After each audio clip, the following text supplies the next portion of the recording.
Ma'am धो- धोती बस्ती, वस्ती नीति। धोती, हम्म। बस्ती, नेति, नौली, त्राटक और कपालभाति।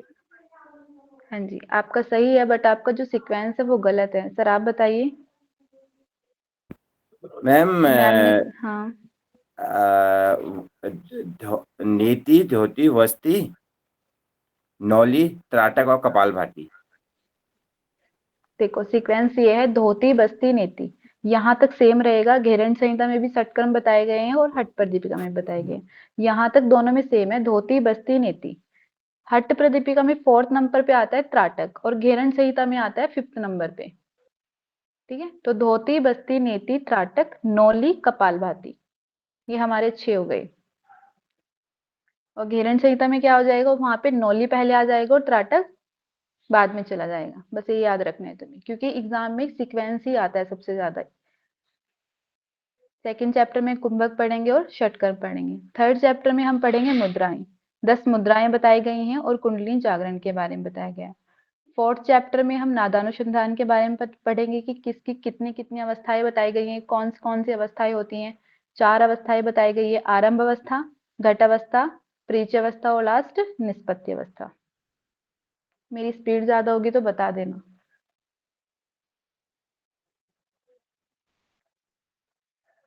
अब हम इसका फर्स्ट चैप्टर स्टार्ट करते हैं।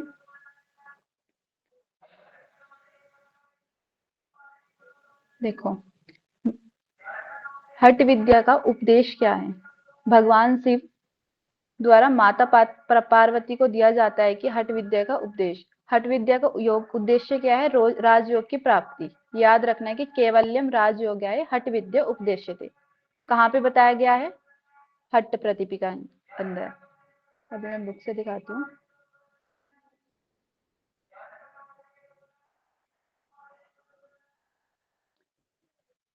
पीडीएफ में वो लिखा है मैंने जो मतलब इम्पोर्टेंट है।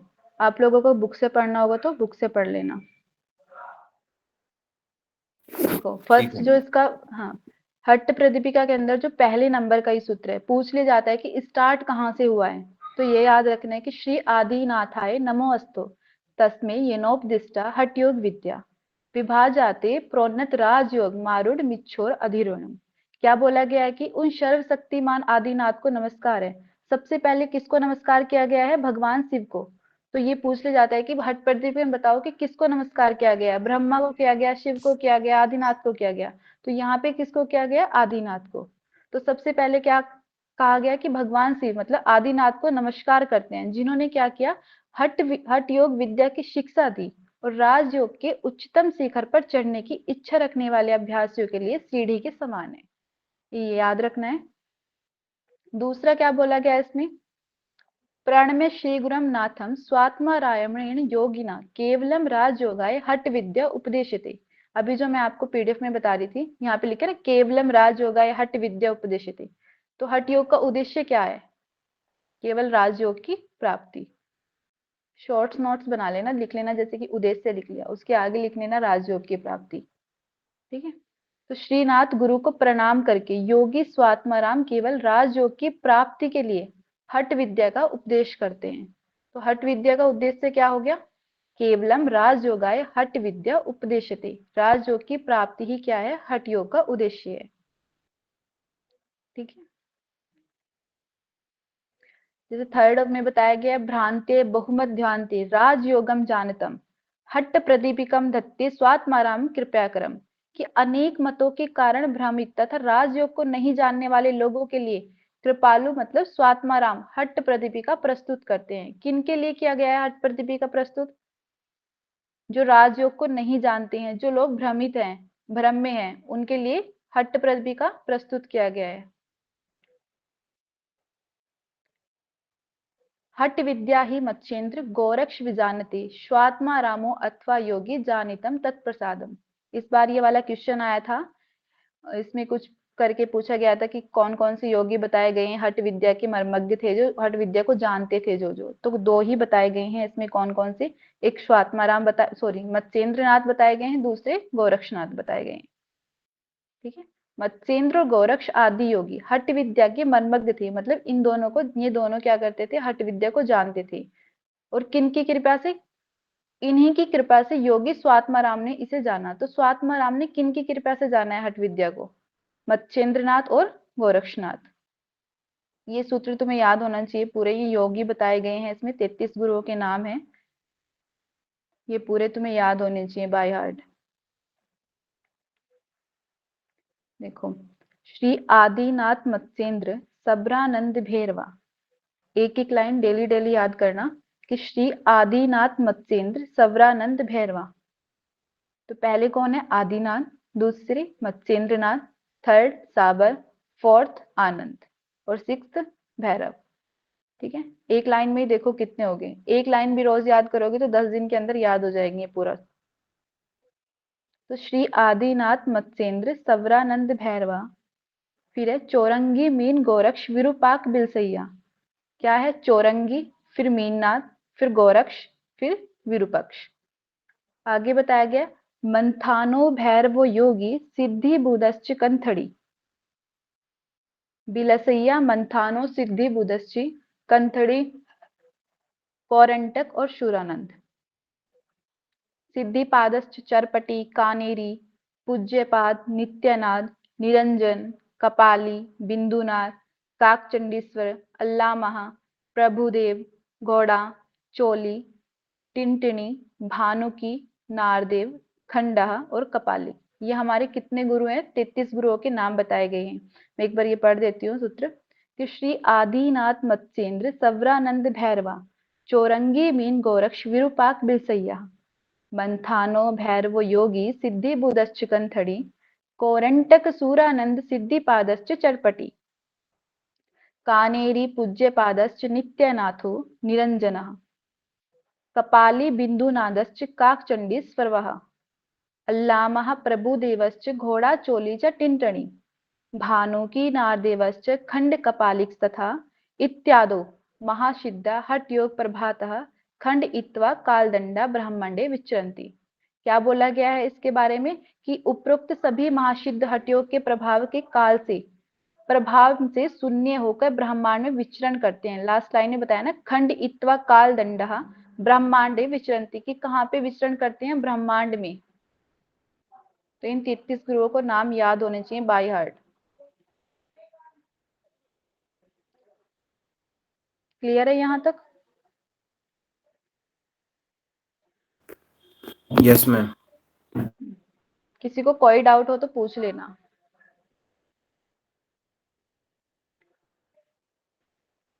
आगे बोला गया है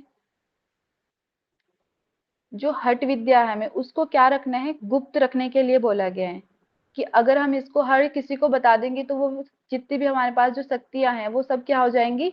फलहीन हो जाएंगी। तो इसलिए हठ विद्या को क्या बोला गया है कि परम गोप्य रखना चाहिए। जैसे हमारे उपनिषद हैं उसमें क्या बोला गया कि अगर कोई अपना पुत्र भी है ना, अगर वो इस लायक नहीं है कि हाँ उसे ये विद्या बतानी चाहिए तो मत बताओ, वरना वो क्या हो जाएगी? फलहीन हो जाएगी।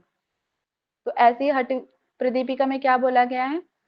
देखो नेक्स्ट लाइन लिखी है, हट विद्यम परम गोप्या योगिना सिद्धि इच्छिता भवेद वीर्यवती गुप्ता निर्वार्य तु प्रकाशिता। कि हट विद्या परम गोप्य रखनी चाहिए, मतलब परम गुप्त, गुप्त रखनी चाहिए। अगर हम इसे प्रकाशित करेंगे तो क्या हो जाएगी? इसे गुप्त रखने पर ये वीर्यवती होती है, और प्रकाशित मतलब अगर किसी को बता देंगे तो वो चीज क्या हो जाएगी? फलहीन हो जाएगी। ठीक है,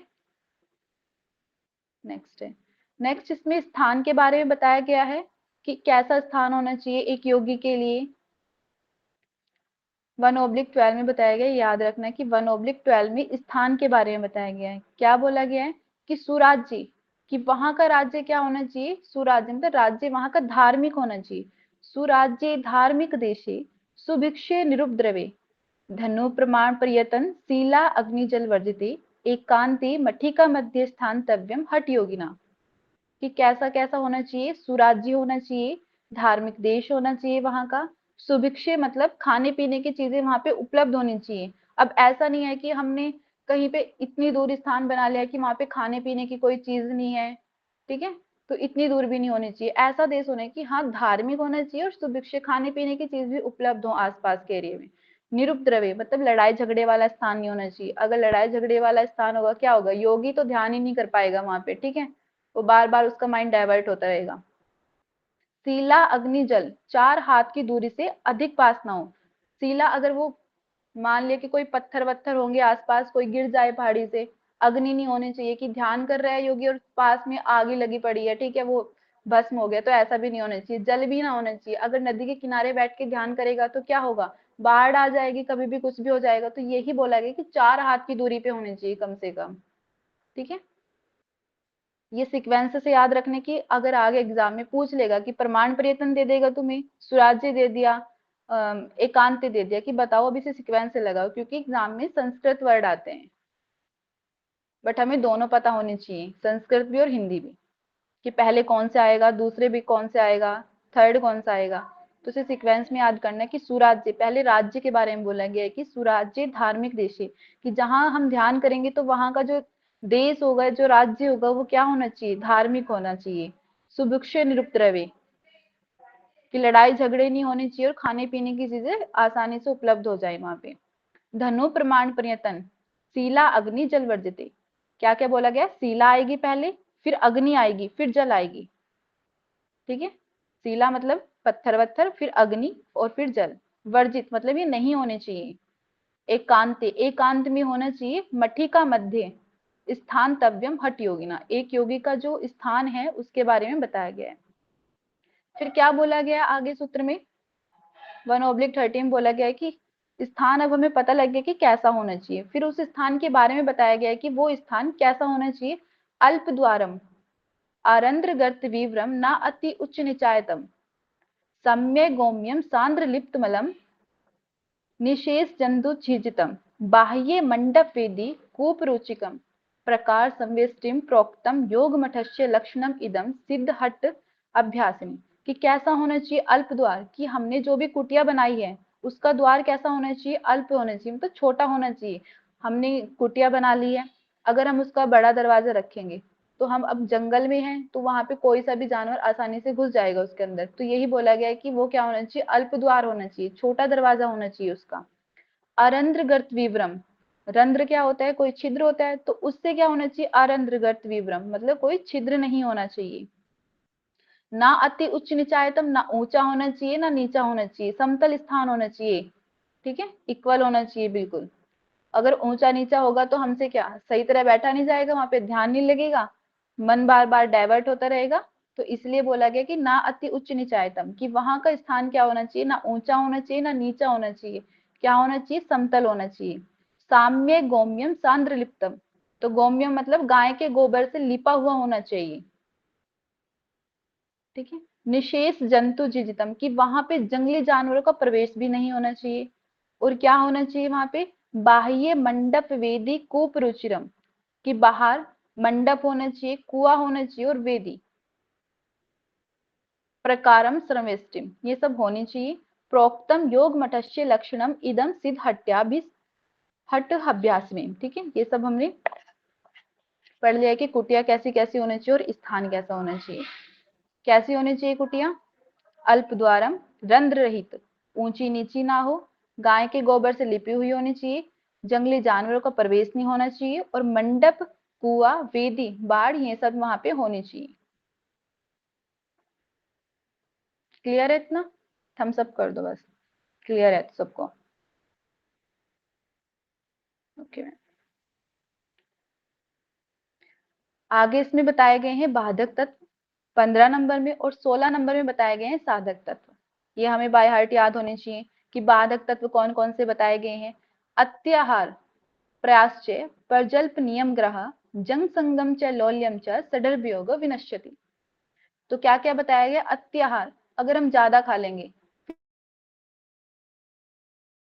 ना ही होगी ना ही कुछ होगा।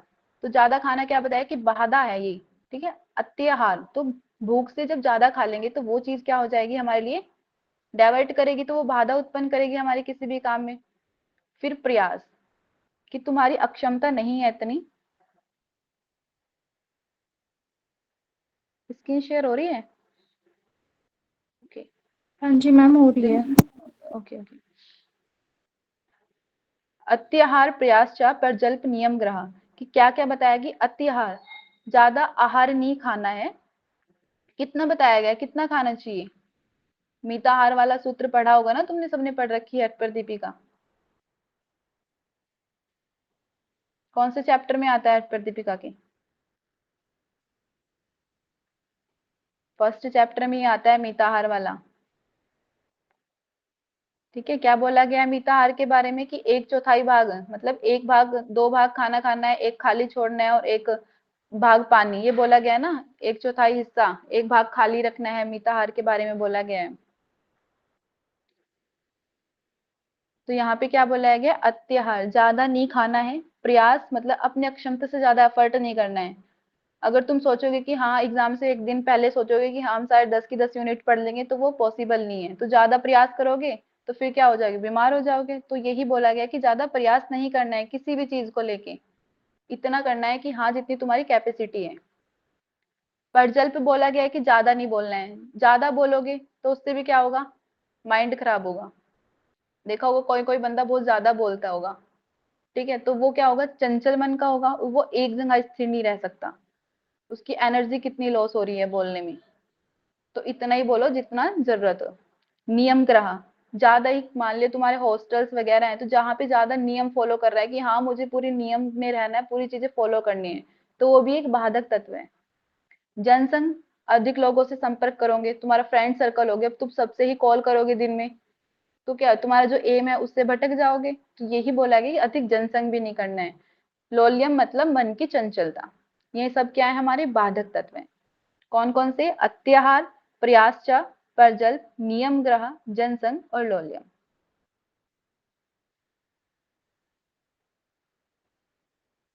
छह बाधक तत्व बताए गए हैं और छह ही साधक तत्व बताए गए हैं।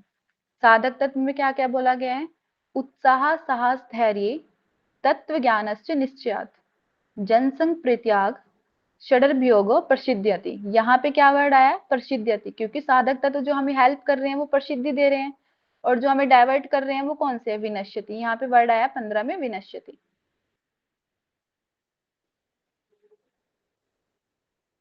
तो कौन से हो जाएंगे साधक तत्व हमारे? उत्साह, साहस, धैर्य, तत्व ज्ञान, निश्चय और जनसंघ, परित्याग। यहाँ तक कोई डाउट हो तो बताओ, फिर मैं तुमसे कुछ पूछती हूँ। क्लियर है?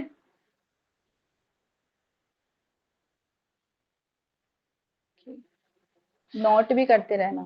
जैसे तुम्हें क्लास की मिल जाएगी, क्लास की वीडियो, बाद में देख के नोट कर लेना, क्योंकि अगर अभी नोट करोगे तो फिर बहुत टाइम हो जाएगा, 1 घंटा नोट करने में ही चला जाएगा पूरा। मैम ये क्लास के बाद वीडियो डाल दोगे ना? हाँ जी सर। ठीक है मैम।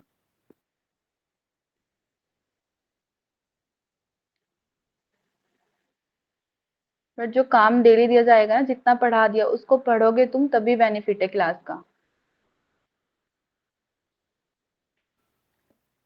जी मैम।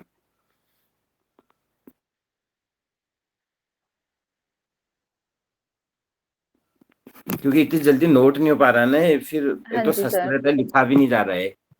हाँ जी, वही बुक मंगा लो आप, बुक से मतलब हाँ। कि जो इम्पोर्टेंट है वो नोट कर लियो, बुक में हाईलाइट करके रख लो, हाँ। मतलब उससे जी याद मैम। होता रहेगा तुम्हें। क्योंकि सारी बुक नोट करोगे तो बहुत टाइम वेस्ट होता है उसमें भी। जो जो इम्पोर्टेंट है तुम्हें, हाँ लग रहा है कि ये चीज इम्पोर्टेंट है, उसको नोट कर लिया। अभी तुम मान लियो तुम्हारे 5 पेज हो रहे हैं हट पर दीपिका पूरी की, तुमने उसे नोट किया, अब तुम दोबारा पढ़ोगे तो एक पेज में बनाओ फिर उसके नोट्स। जी मैम। इसमें से पूछ लिया जाता है, जैसे हमारे 33 गुरुओं के नाम हैं, तो कुछ भी दे देगा बीच में से उठा के, 4-5 दे देंगे तो उनकी पूछेगा एग्जामिनर की, इनके सीक्वेंस लगाओ कि इनके सीक्वेंस में क्या क्या होता है। हाँ, इस बार सीक्वेंस के ही क्वेश्चन ज्यादा आए थे बहुत अभी ज्यादा इसमें। थे।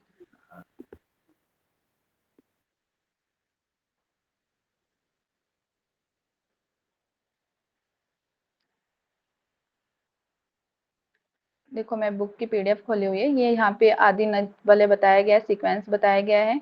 इसके बाद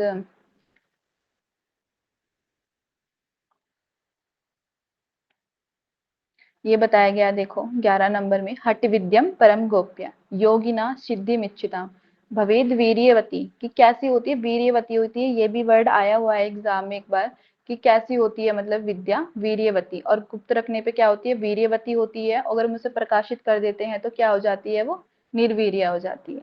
ये भी याद रखना है। स्थान वाला ये रहा, सुराज्ये धार्मिक देशे सुभुक्षे निरुपद्रवे धनु प्रमाण पर्यंतन शीला अग्नि जल वर्जिते एकांते मठिका मध्ये स्थानतव्यम हठ योगिना। ठीक है, स्थान के बारे में बताया गया कि योगी का स्थान कैसा होना चाहिए, एकांत में रहना चाहिए उसको, जहाँ का राज्य क्या हो, अनुकूल हो, देश धार्मिक हो, धन धान्य से परिपूर्ण हो और सभी प्रकार के उपद्रवों से रहित हो। ऐसे स्थान पे एक छोटी सी कुटिया में रहना चाहिए जहाँ किसी भी और से 4 हाथ प्रमाण की दूरी तक पत्थर, अग्नि अथवा जल ना हो। तो ये वर्ड याद रखना है कि क्या क्या नहीं होना है, शीला अग्नि जल वर्जित, ये सब नहीं होना है। वर्जित मतलब नहीं, मना किया गया कि नहीं होना है। आगे ये बताया है स्थान के बारे में, कुटिया के बारे में, कि कुटिया बना ली, अब उसका बताया गया है कि क्या क्या होना चाहिए उसके अंदर।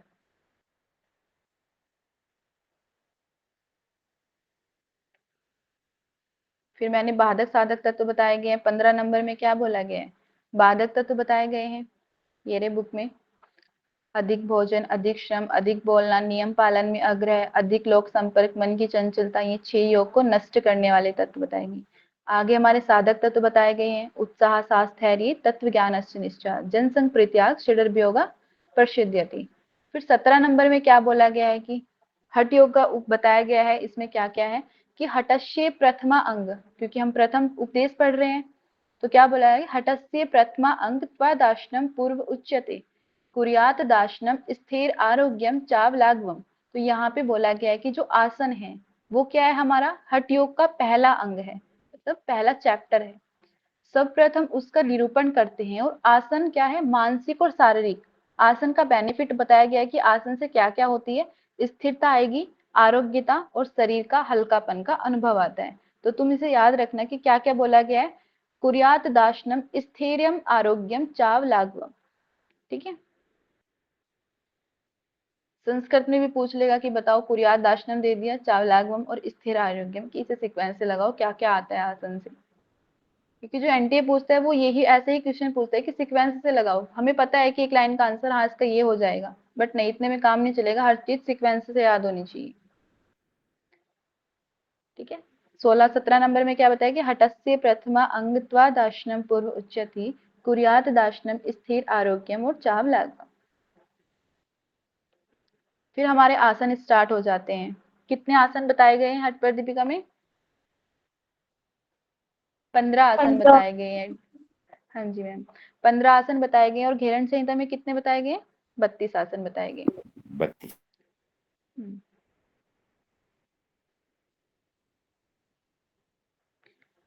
देखो यहाँ से हमारे स्वास्तिक आसन से आसन स्टार्ट हो जाएंगे। और कितने बताए गए हैं, 15। जो हमारे स्टार्टिंग के 7 आसन बताए गए हैं उसमें सिर्फ विधि बताई गई, हाँ कि कैसे करना है आसन, ये बताया गया है स्टार्टिंग के 7 में। और लास्ट के जो बचते हैं हमारे 8 आसन, उनमें विधि बताई गई कि, सॉरी, उनमें बेनिफिट बताए गए कि कैसे बेनिफिट बताए गए हैं। और स्टार्टिंग में सिर्फ विधि बताई गई कि स्वास्तिक आसन ऐसे होता है, इसका कोई बेनिफिट नहीं बताया गया। गौमुख आसन, वीरासन, कुर्मासन, कुकुटासन, उत्तान कुर्मासन और धनुरासन तक सिर्फ विधि बताई गई है। और 8 से 15 तक बेनिफिट बताए गए हैं। तो हमारे लिए इंपॉर्टेंट लास्ट के हैं कि इनके क्या क्या बेनिफिट बताए गए हैं। 15 आसन में से 4 आसन हमारे श्रेष्ठ बताए गए हैं, सिद्धासन, पद्मासन, सिंहासन और भद्रासन। इसको याद कर लेना, एस पी और एस बी। तो एस पी एस बी से कि पहले सिद्धासन आएगा, फिर पद्मासन, फिर सिंहासन और भद्रासन। ठीक है,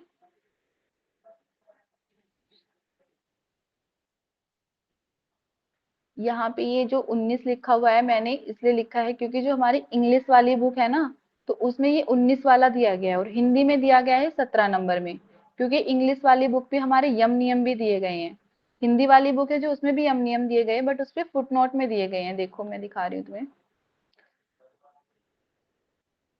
देखो ये दिख रहा है तुम्हें नीचे, अहिंसा, सत्य, अस्ति, ब्रह्मचर्य, क्षमा, धृति, दया, आर्जव, मीताहार, शौचम, ये व्यमादशा। तो यहाँ पे फुटनोट में नीचे दिए गए हैं बट इंग्लिश वाली बुक में 17 और 18 नंबर में दिए गए हैं। ठीक है, तो याद रखना कि इसमें यम नियम भी बताए गए हैं हमारी हट्ट प्रदीपिका के अंदर। नियम कौन कौन से बताए गए हैं? सत्य तप अस्तेय।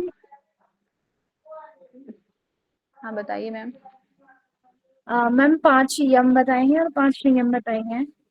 5 कहाँ जो पे यम बताए गए है हैं? ये अष्टांग योग पतंजलि के योग सूत्र में अंदर बताए भी। गए हैं। हाँ, हाँ, ये अष्टांग योग योग सूत्र में के। बताए गए हैं, बट हमारे हट्ट प्रदीपिका में 10 यम बताए गए हैं और 10 नियम बताए गए हैं। ये याद रखना।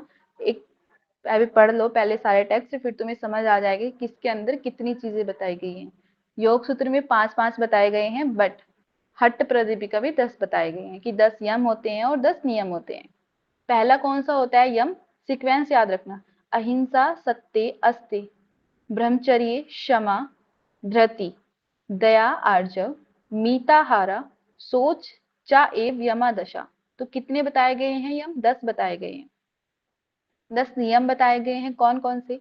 तप, संतोष, आस्तिक्यम, दान, ईश्वर पूजनम, सिद्धांत वाक्य श्रणम, ही मति चा। यहाँ पे ये तप लिखा है ना, तो यहाँ पे जप है, जप हुतम। ठीक है, क्योंकि स्टार्टिंग में तप आ गया तो ये यहाँ पे थोड़ा मिसप्रिंट है, तो यहाँ पे जप है, ये जप हुतम। क्योंकि जब तप और तप फिर सीक्वेंस से आ गया तो हम 2 बार तो नहीं लगा सकते, तो यहाँ पे जप है। नियमा दशा संप्रोक्तम योग शास्त्र विशारदे।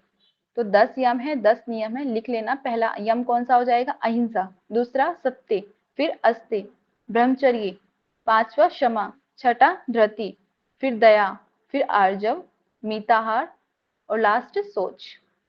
तप कौन से बताए गए हैं नियम? तप, संतोष, आस्तिक्यम, दान, ईश्वर पूजनम, सिद्धांत वाक्य श्रणम पूरा एक है। फिर ही मतलब की होता है लज्जा, ठीक है।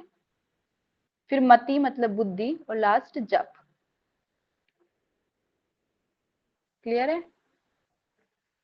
ये याद रखना। फिर आसन पे आ जाते हैं। आसन का बेनिफिट क्या क्या बताया गया है? स्थिरता, आरोग्यता और लाघवता। कुर्यात दाशनम स्थिर आरोग्यम चावलागुम, बताया था ना अभी मैंने, 17 नंबर में बताया गया हिंदी वाली बुक में, नीचे भी लिखा है देखो। कुर्यात दाशनम स्थैर्यम आरोग्यम चावलागुम। इन 15 में से 4 श्रेष्ठ बताए गए हैं, सिद्धासन, पद्मासन, सिंहासन और भद्रासन, एसपी और एसपी।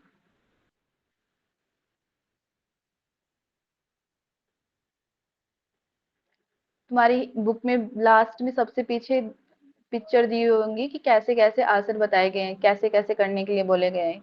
स्वास्तिक आसन कैसे बताया गया है, स्वास्तिक आसन है। दूसरा गौमुख आसन, फिर वीर आसन, कुर्मासन। तो यहाँ पे वीर आसन कैसे बोला गया? बैठने वाला बोला गया है, ठीक है। जो प्रैक्टिकल में करते हैं वो अलग है। कुर्मासन हो गया, कुक्कुटासन, उत्तान कुर्मासन, फिर धनुरासन के 2 टाइप बताए गए हैं, पहला ये और दूसरा ये।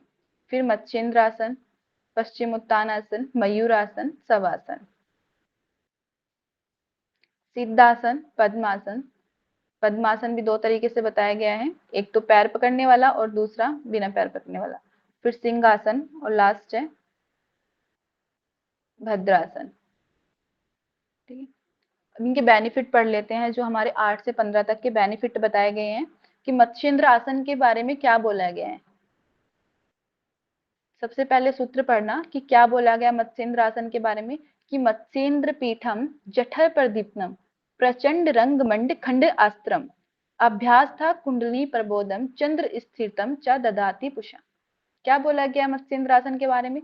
पहले जठराग्नि प्रदीप्त, कि पहले जठराग्नि बढ़ेगी। फिर प्रचंड रंग मंड खंड न अस्त्रम, कि जो रोग हैं वो नष्ट होंगे। किसके समान बोला गया ना? अस्त्रम, खंडन अस्त्रम, कि अस्त्र के समान।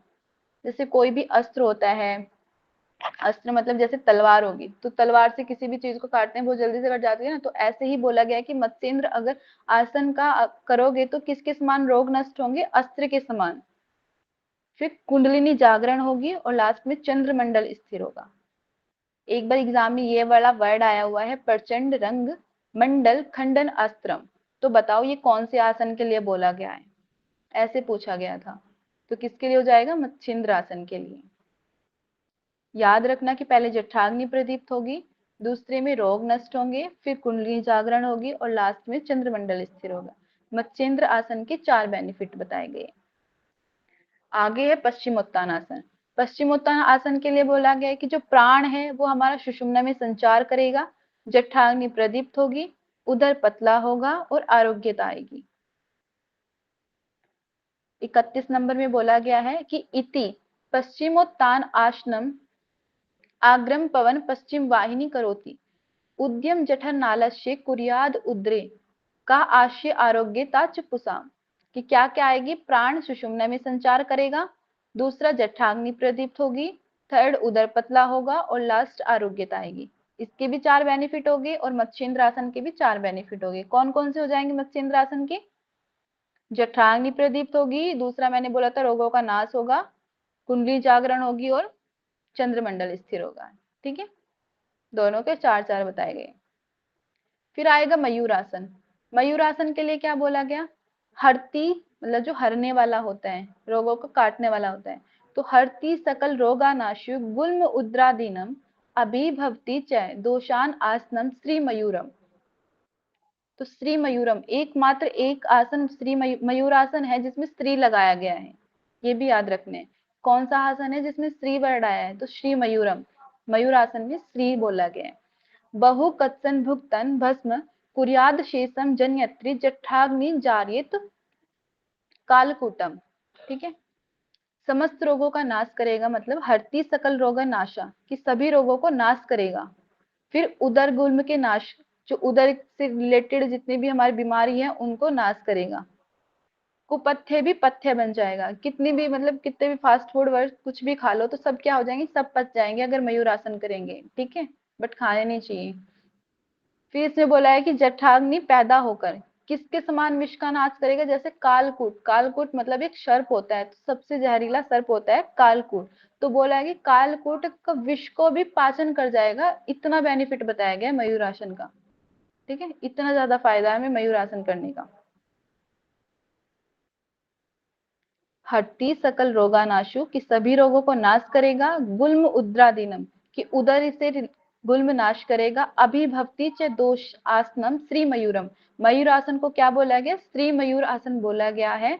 और क्या कहा गया है कि बहु कत्सन भुक्तम भस्म कुर्याद शेषम जन्यति जठराग्नि जारियत कालकूटम, के कालकूट नामक विष का भी पाचन कर जाएगा।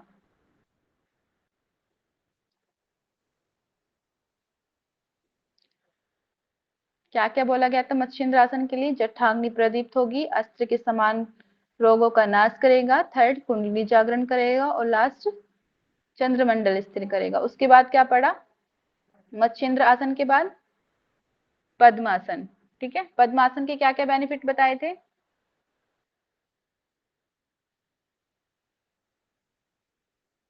सॉरी, पश्चिमोत्तानासन पढ़ा था।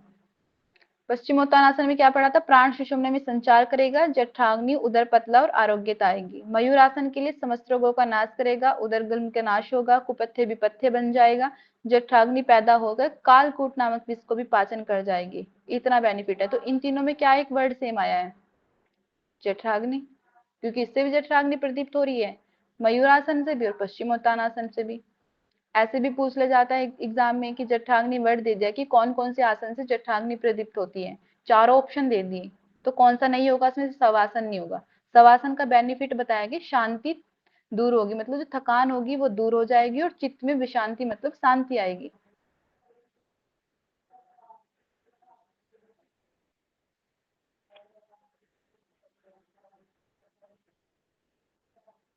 ठीक है, यहीं तक रखते हैं आज की क्लास।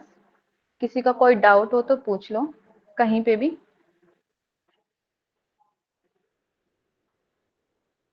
डाउट है किसी का कोई?